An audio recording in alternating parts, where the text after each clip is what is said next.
You are listening to an episode of Megan is Not a Parent, but today's episode is brought to you by Positive Parenting Class Pass. Positive Parenting Class Pass is 6 simple positive parenting classes to kickstart your positive parenting journey.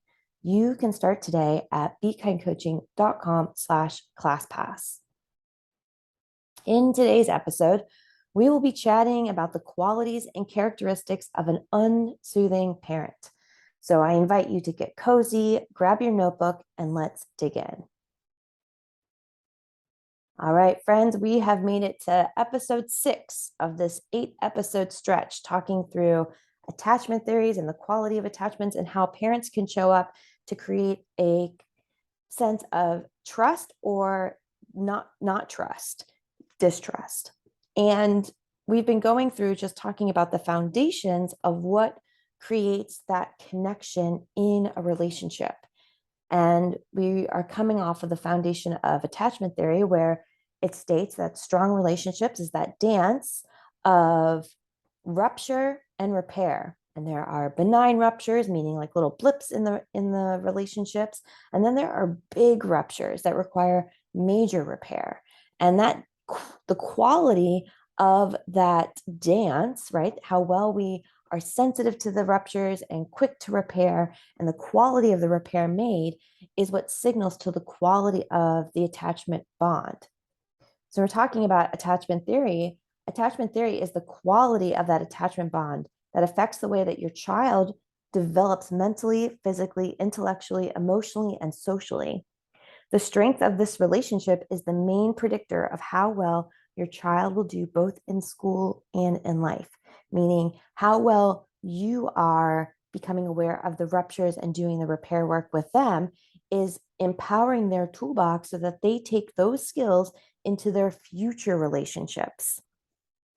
In all of this, the child is looking for a safe base of somewhere to land and somewhere to launch from that creates a sense of safety in them. And it's important to note that your sense of bonding, your sense of safety with your child is different than their sense of safety with you. For example, I work with parents and sometimes they come to me and say, no, I'm not punishing them, but they're acting this way. And when we flip it and I say, well, do you think that they are feeling punished? Then they start to say, oh, yes, they are. It's when we shift out of our own perspective and shift into a child's perspective, we can start to see like, oh, the ways that I'm showing up is creating this threat response in them. And as soon as we can become aware of that, then we can start to step into our own empowerment of growth and change in it. So we're talking about this, we're in when we're talking about the quality of the relationship between a parent and child, what we're looking from is the child's perspective or perception of being safe with you. When they are in a state of distress, when they are in a state of overwhelm, when they are in a state of upset, when they are hungry, angry, lonely, tired, can they bring that stress to you and have a sense of safety? When they are in those states, can they come to you and feel seen, like you get them, like you understand them, like even though maybe you don't agree with them, you can see it from their point of view?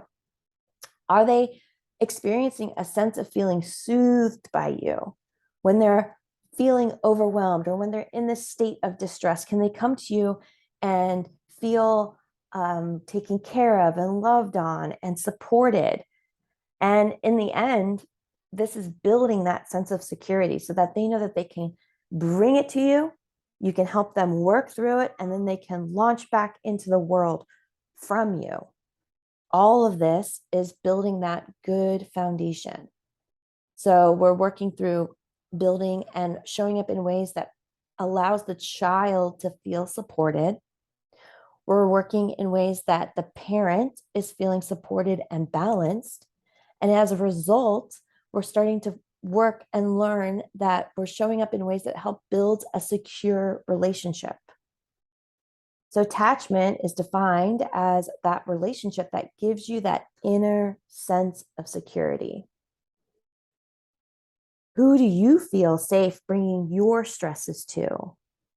knowing that they're going to help you feel seen, safe, soothed, and secure. Who do you feel comfortable taking these stresses to and saying, okay, I know that I can go here. And for a moment, it's going to feel like quenching my thirst. That's what I always think about when I'm thinking about being soothing and safe. Like, I feel safe to take this drink. I feel loved to take this drink. I feel supported in taking this drink. And this drink is safe for me to drink from, so that my sense of thirst is quenched. I think about that as we look at parent-child relationships, and just as our society views the parent-child relationship, I believe that many parents are thirsty. They are thirsty for these skills. They are thirsty for this. They want this thirst to be quenched. And when we start to pull back what it takes, then they can start to have those needs met. And it's coming from that inner sense of security in themselves, which comes from learning how to regulate themselves and then regulate those around them. And when I start to say and talk about regulation, what I mean is managing the incoming stimulation with the appropriate energy release so that we can maintain having a wide window of tolerance. We're talking about regulation. You can dig more into regulation inside of episode 5.9. What is regulation? What is co-regulation? What is dysregulation? And what is auto-regulation? I like to use the visual of a thermostat. Think about the thermostat in your car. Think about thermostat in the office, the doctor's office, your home. These times where we want a regulated climate. We want to feel comfortable in the climate. We don't want a place that's too hot, and we don't want a place that's too cold, because it starts to feel uncomfortable. And having a space that helps regulate itself invites us in to feeling safe. We can now attend to tasks. We can now do what we need to do. So it's easy to think about that in terms of the environment. But if we think about that in terms of our inner environment, are we aware of when our thermostat is dysregulated? Meaning, are we aware when we're heading into crisis or shutdown? Are we doing the work to come back to regulate our nervous system, to be the thermostat, to turn it on, to regulate our nervous system so that we can come back into a state of calm and contentment? That's where we make our best decisions.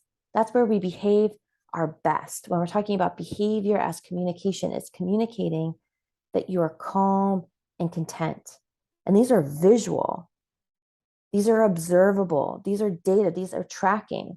I can tell by the dilation of your pupil. I can sense it through the perspiration, your body language, the tone of voice, the volume of your voice, the patterns in which you're talking. These are all clues that we use our behavior and we communicate, whether we are regulated or dysregulated. Dysregulated is when that window of tolerance, when that window of feeling calm and content is very narrow.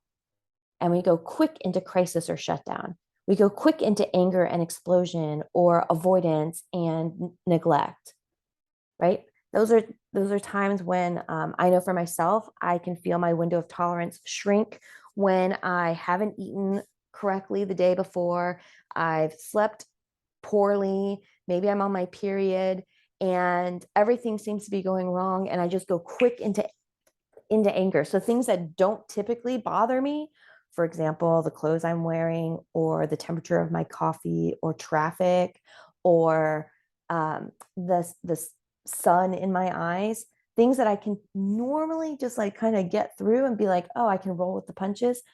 Those can create big triggers for me. And I go quick to anger. I go quick to snapping. I go quick to avoiding and shutdown. Those are signs to me like, Megan, you're dysregulated. Your window of tolerance is very narrow. Things that are not typically triggering to you are very triggering. And I have to do a check, and I have to check my thermostat. Like, am I regulated right now? Chances are the answer is no. When I'm quick to anger, or quick to reaction, or quick to tense, or quick to criticize, or quick to shame myself and others, that tends to be like, hey, again. Those are like warning signs for me. The lights on my dashboard are all flashing like, check engine, check engine. And I have to slow down and get back into a state of regulation. And sometimes that means co-regulating, meaning I am the person of stress. I am in a state of stress, and I go to someone who is not stressed. And we do the work together to calm down. So this person shares their calm with me. I then can release my stress or shut down and come back into it. Recently, I was talking to a friend because I've started running, and we were talking about a supplement, and the supplement is called pre-workout. And I've just learned about it. You take it, and it's supposed to give you a burst of energy. And for me, it's been really helpful, especially when I have to do an early morning run, when I have to wake up really early. It is a nice way for me to just get a little quick boost of caffeine to give me a little burst of energy. And I was talking to her about it, and she said, "Oh, I can't do that. It pings up my anxiety. It revs me too high." That is someone who is in tune with themselves. They know their thermostat. And for me, I need that pickup in the morning. I'm more like shut down in that moment. I'm more like sluggish. I'm waking up. It takes me a long time to wake up. I like to wake up with the sun. And if I'm waking up in dark, there's like a lot of resistance. So this pick me up helps me regulate so I can get back the energy that I need in that moment. And for her, she's already revved high. So to take more caffeine and to take something will put her over the edge. It'll narrow her window and she'll go into overwhelm quicker. That's the power of knowing and being in tune with your thermostat, becoming curious to what revs me up, what soothes me and brings me back down. Because if we're not aware of those things, then things happen and we go into co-dysregulation. So instead of co-regulation, where we're sharing calm and we're both calming down, we go into a state of co-dysregulation, where now we're both dysregulated, me and the other person. And now we're just fighting with each other, probably until something breaks, meaning we take a pause, or we go to sleep, or we eat something, or someone makes a joke and we laugh and we start to calm back down. And I think that this is something that there's many situations that this happens. This happens in parent-child. This can happen in your spouse to spouse. It can happen friend to friend. It can happen in school, teacher to student, coach to student, student to student. These moments where if we're not aware, if we're not doing that work, like my friend who said, "Ooh, I can't do pre-workout, revs me up too high," to become aware of what revs us up and what cools us down. If we're not aware of that within ourselves, then we can enter quickly into states of co-dysregulation. As social mammals, we need the connection to another person, help soothe our nervous system.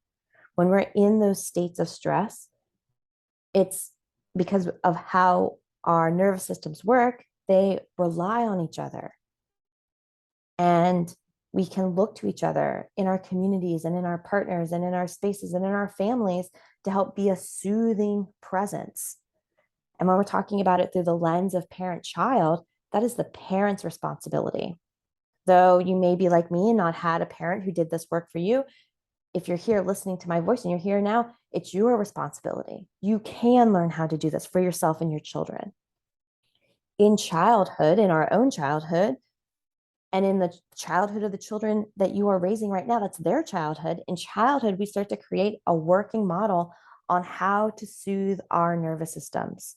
Meaning when we are in that state of stress, we start to learn what will help calm us down. And then we start to make beliefs. Those beliefs are, can we trust ourselves and our needs? And can we trust others to meet those needs? Can we communicate those needs out? And are those needs interpreted and addressed correctly? And when we're looking at that now through attachment theory, we can start to see that there are 4 outcomes. Research supports that there are 4 outcomes. So really can look at the quality of trust. Can I trust myself and can I trust others?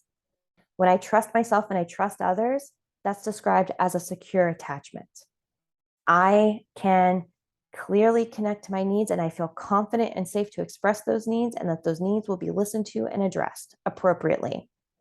For example, going back to the story of my friend with the pre-workout, she trusted herself. She said, "Ooh, I tried that, didn't work for me." She shared that with me. She knew that I was a safe person. She could share that with me. And I would say, "Oh, wow, what an awesome thing to know about yourself." It wasn't for me to say, "Oh, you should try it again." Or, "Wow, that's so weird. Why do you think that happens?" Right? Creating that sense of not trust. I showed up, I received, I connected, I heard, and we came to agreement. She shared something of her with me, and I received it. Now in that relationship, we can start to have a sense of security between me and her. When we have trust in self and not trust in others, that's described as a not secure avoidant. Meaning, I know, for example, if my friend were to have said, if I had said to my friend, "Hey, I tried some pre-workout, it was great."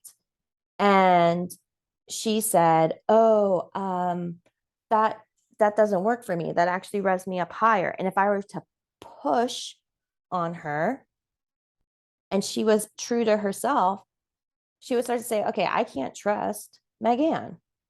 I know myself. I know that this pre-workout is not good for me. I don't like that they are pressing me for it. So I'm going to stop sharing this with them." And then for me, I would miss out on that.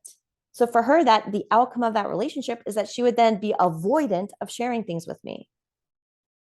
She trusts herself. She doesn't trust me to receive them.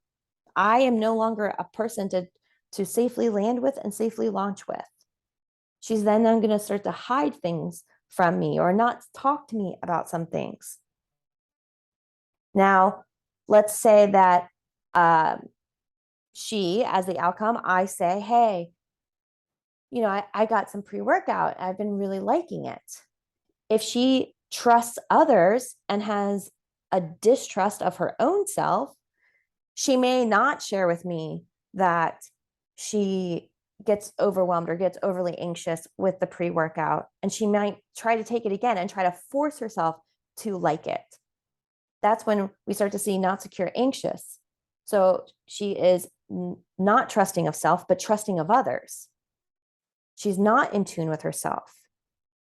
She's like, "Well, Megan likes it. I guess I should try it because Megan told me I should do it. And it's been helpful for her. I guess I know that last time I tried it, it didn't work, but I'm going to try it again. I'm just going to keep going." It's where we start to abandon ourselves and take on others.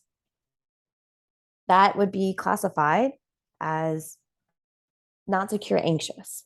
And then when we're looking at not trust of self and not trust of others, that's not secure, disorganized. That's where now she'll probably say, maybe it would, an example of that would be if I shared with her about the pre-workout and she was like, "Well, I'm going to try it." And then she's like, says that she's going to try it, but doesn't try it. And then we keep talking about it. And every time it's a different answer. Do you see how it's disorganized? It's not tracking a pattern. It's not, there's no clear definition of it. And it's just something that's kind of like left in the gray zone. It creates a sense of like, I don't know. I don't know. Sometimes I can talk to her about it, and sometimes it triggers. It's not a good conversation. I know I put that lens to pre-workout. I wasn't planning on using that, but we can see how it starts to show up in a very simplistic example, such as this conversation between me and my friend. How it can start to show up in building a sense of trust between each other or a sense of not trust between each other. And that's what we've been looking at through this series. We've been looking at the ways that we can show up in security, safety, soothing, and seeing through the lens of ways that show up that create the impact of trust and ways that show up that may create the impact of not trust. And that brings us to today's episode, which is the unsoothing parent. So it's going off of last episode, which is the soothing parent. So we're looking at ways that we show up to create this sense of not being soothed. So when we're talking about soothing, soothing means to be a calming presence in the times of distress. That's when we're talking about soothing. So we can note that to be not soothing means to be be a distressing presence in someone else's times of distress. Not someone that helps, but someone that adds to the stress. When we're looking at stress, it's asking ourselves, does the child, from our point of view, are we a safe person for the child to land and launch from? And then in reverse, does the child have that sense of feeling safe to land and launch from us? And when we're looking at that in a sense of soothing, it means when the child is stressed, when they're activated, when they're flipped. And do they have a caregiver? It could be a parent, it could be a friend, it could be a nanny, it could be a parent, it could be a grandparent. Does that person in their life act as gasoline, i.e., not soothing, further dysregulation? That's what we're going to talk about today. How do we show up that actually acts like gasoline to those situations? Or do they have a caregiver, parent, friend, partner that acts as soothing, or like the aloe to the burn, helping to create a state of harmony and regulation? So we're going to be looking at that. Are we the ways that act as soothing to calm the stress down? Or are we acting like gasoline and we're revving the fire up? And we can now self-reflect and ask, like, what helps you calm down when you are in those moments of distress? What helps you be that space of soothing for you? And when we take a look at it, all of the answers will be unique. I can only share what feels soothing to me. I can only share what feels not soothing to me. Everyone's answers are going to be different because we have unique experiences and unique nervous systems and unique temperaments.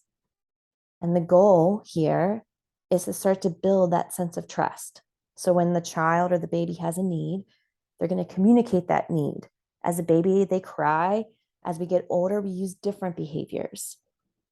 The parent or the caregiver, their role is to interpret that. It's the story I'm telling myself. When the baby cries, the story I'm telling myself is what?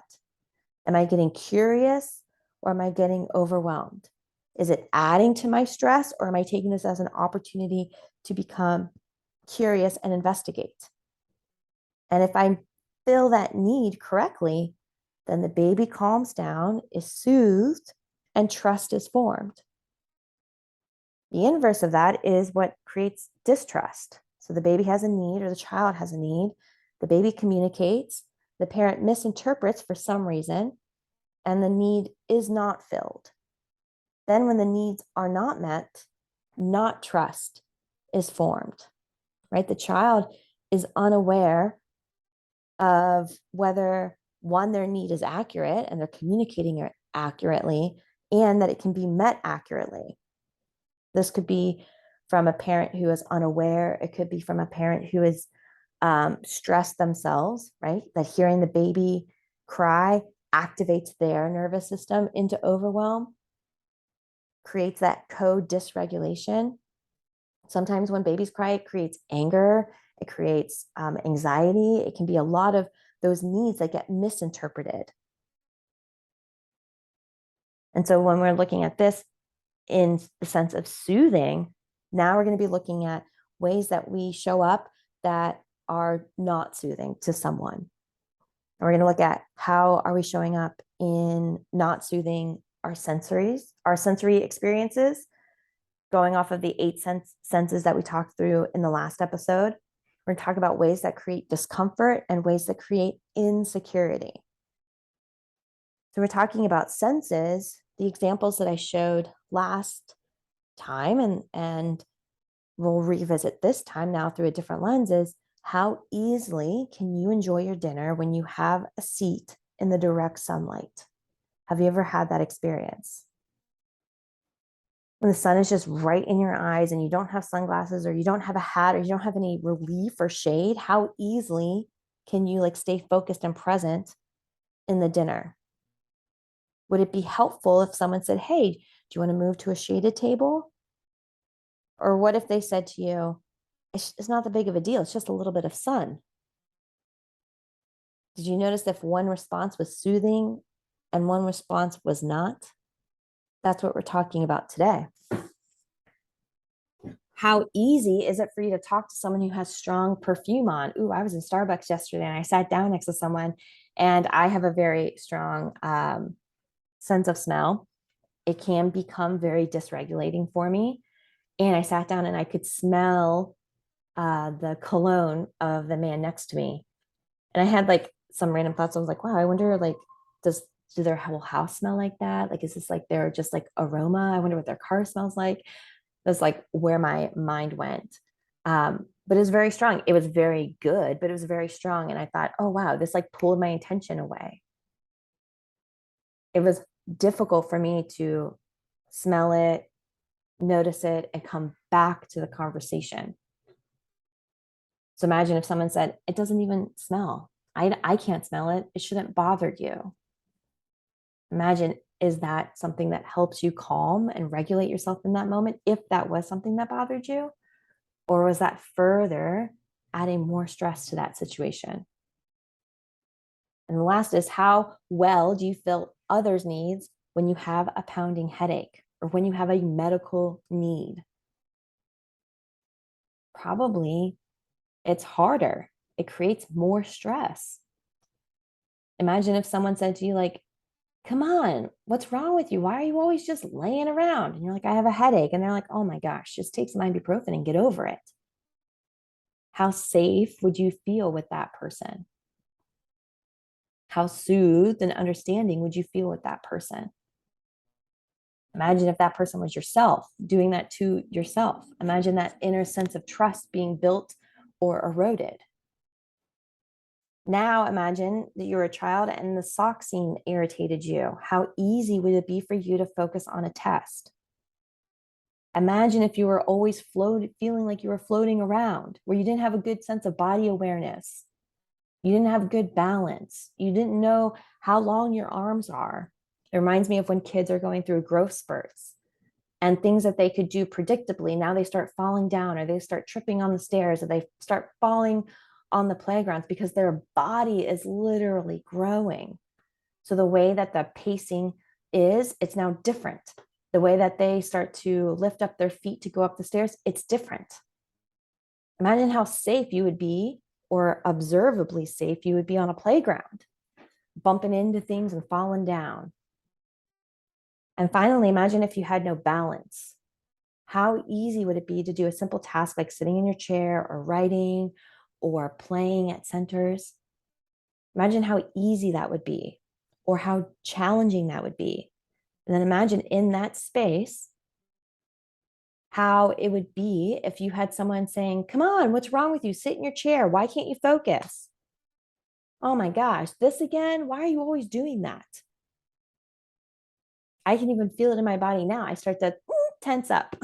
The gasoline is coming on and my fire is getting bigger. And that's coming from being unsoothing, where the child is stressed, something's going on, something is dysregulating, something is bothering them. Either they're pulled away by something that smells bad to them or smells good to them, even. Like, I was distracted yesterday with the cologne because smelled pleasant. It smelled good. I wanted like to breathe more of it, but it pulled my attention away. Sometimes it's sounds. When I was a teacher, I would have all the overhead lights turned off and we would use lamps because the sound of the fluorescent lights, there's like a subtle hum. You can probably hear it in hospitals. You can hear it in doctors' offices. You can hear it in any sort of drop ceiling that has that fluorescent bulb. If the room is very quiet or everybody's at work, you can start to hear a subtle buzz. And that to some people can be dysregulating because now their auditory senses are pulled there, meaning it's hard for them to focus on the task in front of them because their brain is focused on there. It's overwhelming. It's flooding. So think about being in that space and having an unsoothing caregiver, someone who doesn't understand it, someone who is misinterpreting that, thinking that it's defiance or misbehavior or something that needs to be corrected, leaning into those moments of punishments or threats or bribes to get compliance, and what the child then has to do in order to stay safe in that environment. But they start to not show up, they don't say something, they don't communicate their needs because they're like, well, last time I did that, they told me just to get over it, or they told me, that it wasn't that big of a deal. Where that need is being communicated and maybe not being interpreted correctly. This could be like when the adult is working on something and the child has a need. So maybe the adult is regulated, they're in a state of flow, they're doing something. It could be cooking, it could be doing the laundry, it could be literally working. And the child has a need, meaning they're upset, they're overwhelmed, they're hungry, they're dysregulated, and they bring that need to the adult and however they do it. And in an unsoothing parent dynamic, it's going to agitate, it's going to aggravate, it's going to overwhelm that adult, and they're going to probably lean into tools of punishment, shame, blame, bribes, something that they're going to offload onto the child, becoming more unsoothing. So now we're both in a state of dysregulation.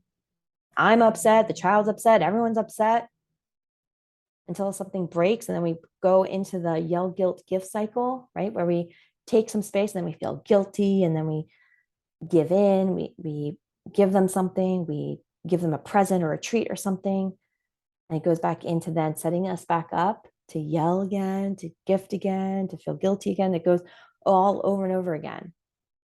This can also be in the inverse, where the child is content doing something. It might be screen time, it might be they're playing in their room, it might be they're playing outside, it might be that they're busy doing something by themselves. They're in a state of regulation, they're in a state of play, and the adult is upset about something. Perhaps the school just called, or they just saw their grades, or they found that they didn't do something that they said they were going to do, and the adult is upset and brings it to the child, dysregulates them, and again in a state of dysregulation together. This is co-dysregulation, where the child now is upset, where now we've brought it in, and now we're in this state of unsoothing together, where something became overwhelming and flooded. It's challenging. It's a challenging cycle to break. And we first start there by having a soothing adult. So when the adult starts to kick up, when the adult starts to feel dysregulated, when the adult is feeling frustrated, overwhelmed, hungry, angry, lonely, tired, it's the adult's responsibility to become regulated by doing that work first, so that they can share the calm with the child and become that soothing space. So when that sensory overwhelm is happening or sensory underwhelm is happening, they can appropriately start to attune, meaning they start to tune in to the child's inner world so that they can start to help regulate them together. The second part of being an unsoothing parent that I want to address is discomfort. So it's adding to that child's discomfort. And we can look through that as judgment, criticism, and invalidation. When we're looking at judgment, judgment is to form an opinion about someone or something based on thoughts, feelings, and evidence. This is why interpretations are important, or beliefs are important to become aware of, because those beliefs and interpretations and stories and everything that we've collected, our biases, start to form judgments. And those judgments start to show up in how we react to someone. Judgments within a relationship starts to look like labels, and they start to then add conditions. And when we start to show up in that way, it starts to disconnect us from each other. We now start to judge what they're doing. Why are you acting like that? Why do you do that? Why do you dress like that? Why do you eat like that? Right? It starts to come off in this very disconnecting way, where now the child is now like either defending themselves, justifying themselves, or then just hiding themselves. It starts to form these feelings of isolation. Like, I'm alone, I'm weird, I'm different from everybody else, I'm not included. It can separate members of the family from each other, and it really just starts to add positioning. And what I mean by positioning means like someone is the good sibling, and one is the bad sibling, or one is the good parent and one is the bad parent. starts to add that like one person is a good match to the parent and one is not a good match. One is the easy kid and one is the hard kid. Starting to add that positioning, and then ultimately a hierarchy. Criticism too adds to discomfort. And when I was reading through an article by Stephen Stonesy, he wrote The Anger in the Age of Entitlement. He said, it's because criticism is an easy form of ego defense.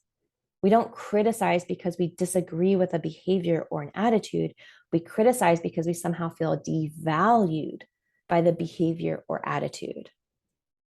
Think about when either you've been criticized by someone or when you've criticized someone. It's probably because they're doing something that invites you to feel less than, and then you act out by criticizing and judging it. Criticism is born from judgment. If we're not aware of our judgments, it can quickly lead into criticisms. Criticisms of grades, criticisms of work, criticisms of outcome.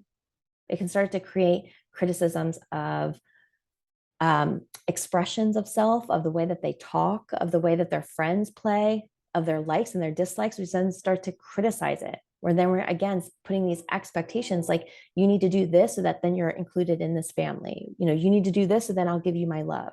This is a sense of approval and this is a sense of disapproval. And what that invites in is defense. It invites in blames. It invites in power struggles, and it belittles. And when a child feels belittled, oh, that is a lonely place to be. There is ways to constructively criticize and add feedback and invite into the process and self-reflect back to them. Work together for a common goal. But when it's just criticism and nitpicking, it turns into micromanaging, and it just turns into this space where someone who is on fire facing criticism is surely going to add gasoline to that fire. And the last space in here is invalidation. And invalidation is the process of denying, rejecting, or dismissing someone's feelings. Invalidation is tricky, especially as we were probably raised with invalidating parents and invalidating teachers. I was talking about this just last night with a different friend while we were on a training run, how it's so confusing growing up in this age now, trying to do this work, trying to break these cycles. So much effort and work is going to becoming aware of these things that we were so unaware of, and how it's like painful to see like, wow, like, yeah, I was really questioning everything because of the feedback I was getting by the people who were closest to me. So invalidation is the impact of that is that someone's subjective emotional experience, someone and what they're experiencing and what they want to share is inaccurate, insignificant, or unacceptable. And it's done sometimes with the best of intentions. So, for example, the example I like to use here that just like really clearly illustrates it in a non-charged moment is when where a child is running on the sidewalk and you've asked them to walk and you say, be careful, you're going to fall. And then they fall. And as they're crying, even sometimes if we see the raspberry or we see the blood, we say to them, oh, you're okay. It's not that bad. Stop crying. Hop up. Carry on. You're fine. Where instead the child is upset. We then brush them through. Like, this is a subtle form of invalidation. We're saying, oh, no, I see you're crying. I see you're upset, but I'm telling you that you're fine. Think about this when a child is going through any hard transition, or when they're going through friend conflict or sibling conflict. And what this means is to become a validating caregiver, to someone who can be validating, means that we have to be able to hold that discomfort within ourselves. It is hard to see a child cry, especially your child cry. It's hard to see a child in pain, especially your child in pain. You want to take that pain away. You don't want them to experience that pain. However, when we just simply remove it, we just eliminate it, we just delete it. We're like, nope, we're just going to wipe this out. We're not going to talk about it. It again is confusing for them. It's isolating. It's further distressing because the person in front of me who I care most about, who is supposed to care most about me, is telling me that I'm fine, but I don't feel fine. I feel like that hurt. I feel like I was running and I fell and I got hurt. And that's distressing to me.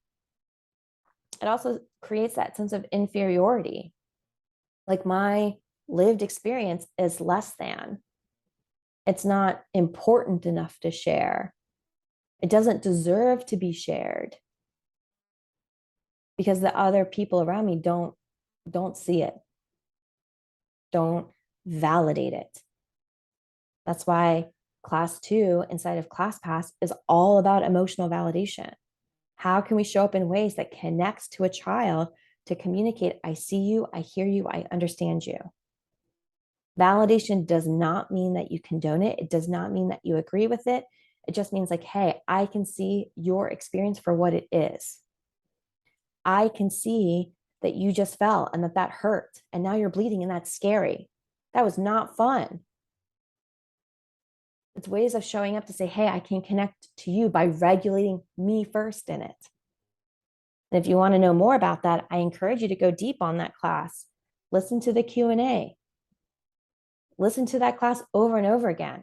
I'm told often by parents who register for my classes that every time they circle back, they are able to hear and glean something new from that experience because they show up a different person in it. They can build on this education and awareness. And the final pillar that we're talking about inside of being an unsoothing parent is the counter of confidence, which is insecurity. From last week, we talked about how confidence is the feeling or belief that one can rely on themselves or something. It's building a firm trust. And the opposite of that is doubt and fear.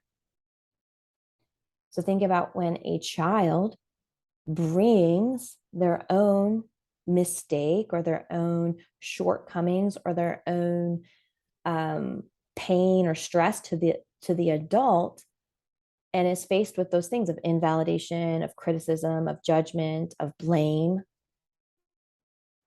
how that can create doubt for the child, right? The child's running, going back to that example, the child's running, they fall, they skin their knee, and the adult is communicating back doubt. No, you're fine. I know you said it hurts, but it's fine. It can be confusing and disorienting for the child. Versus what we talked about last week was reassurance. Like the child brings to the adult stress, and the adult says, yep, that's stressful, that's hard. In an invalidating space is when the child is bringing that stress and the adult is just pushing it away. It starts to create that sense of like, do I know? Am I right? Are they a safe person? This is overwhelming. I'll just keep it to myself. Goes into insecurity further through trust and mistrust. So again, when we're talking about confidence and trust, the trust is that the baby has a need, the baby communicates, the parent interprets and fills that need accurately. And then when the needs are met, the trust is formed. Mistrust is that when the baby has a need, the baby communicates that need, the parent misinterprets it. Often that the parent misinterprets it in our society, it's through that lens of they're doing this on purpose. They're doing this to misbehave. They're doing this to be defiant. They're doing this because it always has to be their way. They're doing this because they're naughty. They're doing this because they're spoiled. They're doing this because they're entitled. All of these ways that parents and in our society and teachers and coaches and just adults in general misinterpret that behavior. And then the needs aren't met or the skills aren't built. And then it sets us up to do it over and over and over again. So when we're talking about cycles of mistrust or cycles of insecurity, it means that something's happened where a need is communicated, it's not met. Then a need is communicated and maybe it is met. Like, all right. And then it goes on to not being met.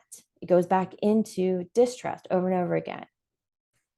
And then it creates that pattern where now sometimes the need is met and interpreted accurately, and other times it's not met. And now at the beginning, this is what the beginning of the relationship is, because the parent and the infant are learning each other's cues. They're learning each other's spaces. They're learning to trust themselves and their intuition, or to get help and support to help them learn how to read their baby's hunger cues, sleep cues, play cues, boredom cues.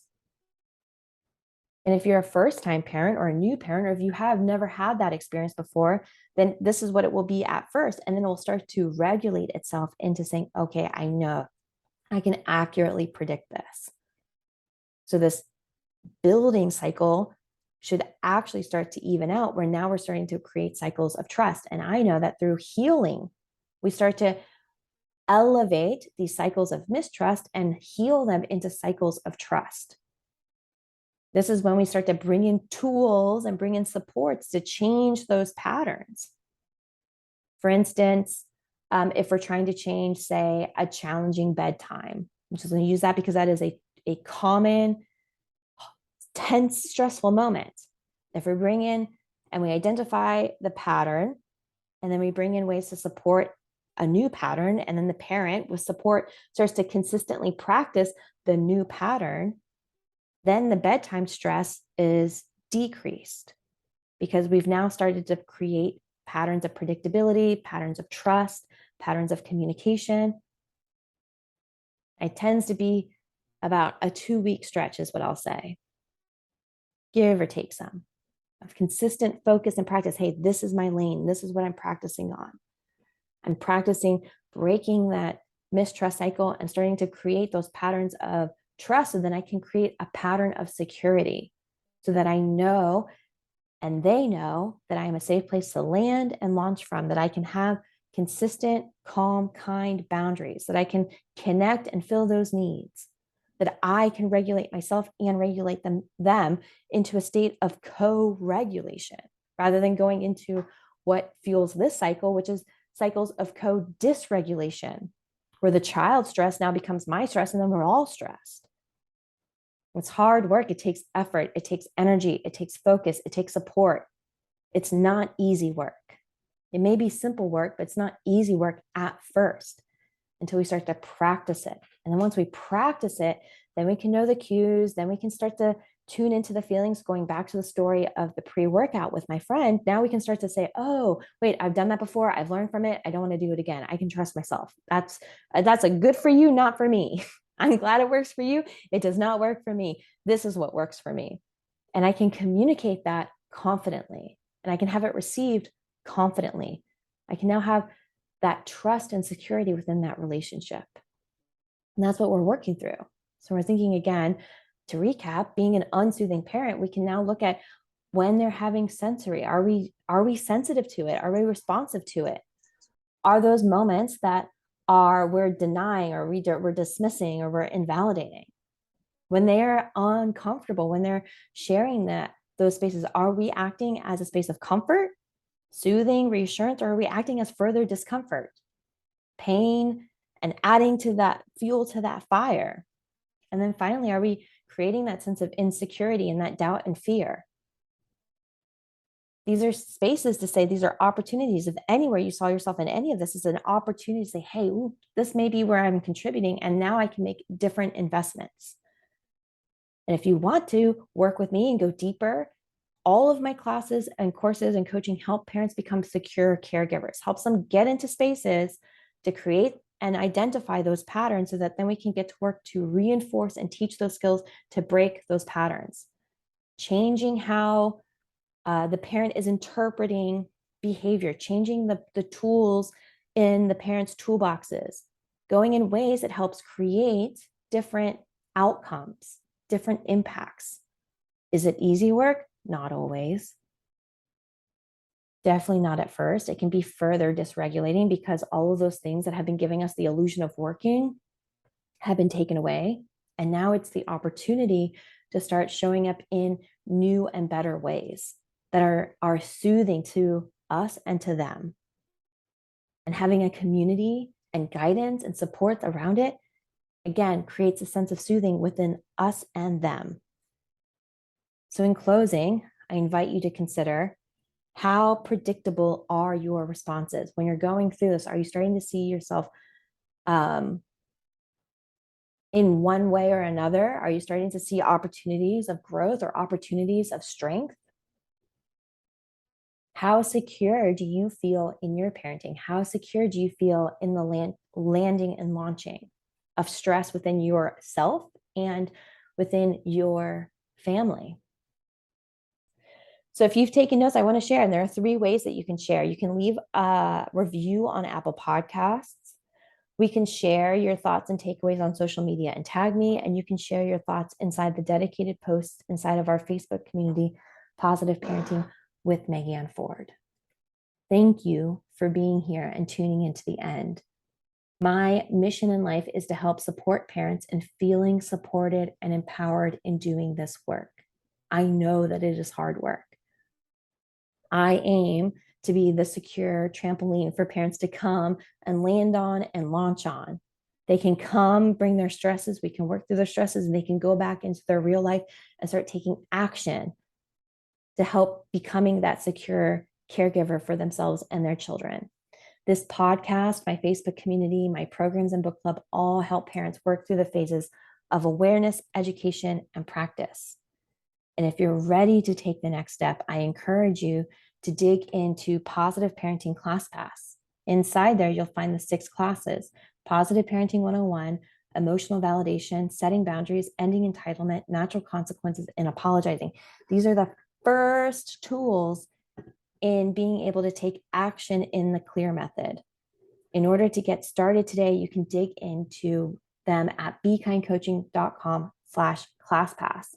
And as my free gift to you, you'll have access to my 3-part video series, Raising Respectful Kids. It helps dig into building that solid foundation for you and your family. All right, friends, I cannot wait to see you next week. Bye, friends.